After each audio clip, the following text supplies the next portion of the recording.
माल imported हो तो महंगा ही पड़ता है। नई हुकूमत भी आवाम को महंगी पड़ गई है। मिडिल क्लास यकदम गुर्बत की लकीर से नीचे जा गिरा है। घरों का किचन बजट आउट हो गया। फैमिली से कॉपी पेंसिल उठाकर हिसाब किताब शुरू कर दिया।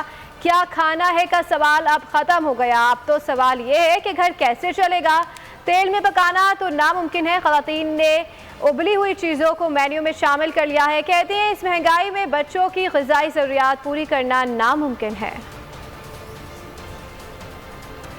आटा भी हम 300-400 रुपए का लाते थे, लेकिन हमारे 10-12 दिन जो वो गुजर जाता है। अब 3 दिन हुए हमारा आटा खत्म हुआ। अब हमें नहीं समझ आती कि हमने कहा कि हम आधा किलो का पैकेट लाते थे, पहले हम 5 किलो 6 किलो लाते थे, लेकिन हम मजबूर हैं। हम कहते हैं कि ये हुकूमत जानी चाहिए दोबारा से खान साहब, क्योंकि उन्होंने बहुत फ़ायदा दिया था हमें। आवाम के लिए तो बेटा कुछ नहीं है। जो चावल हम 170-80 ले रहे थे, इस वक्त मैंने पूछा 250 रुपये किलो।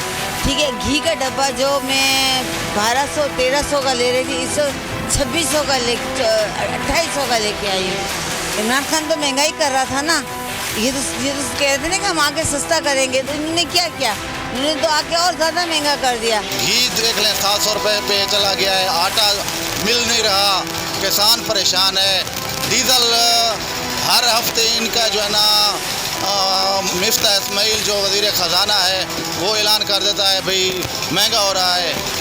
नीचे तबके वाले लोग तो बहुत ही परेशान हैं, बहुत ही परेशान हैं। हकीकत बता रहे हैं, फ्यूल इतना महंगा, हर एशिया महंगी, हर चीज़ महंगी, हम बहुत परेशान हैं। कि 700 रुपये दिहाड़ी में शाम को 6 बच्चों के लिए क्या लेके जाऊंगा? उसके लिए घी लेके जाऊंगा, दूध लूँगा, क्या लूँगा? कम अज़ कम खाने पीने की अशिया पे ये जो महंगाई का तूफ़ान हम गरीब आवाम पे मुसल्लत किया गया है, कम अज़ कम खाने पीने की चीज़ों पे रिलीफ दिया जाए। सब्सक्राइब करें और बेल दबाएं ताकि कोई खबर रह न जाए।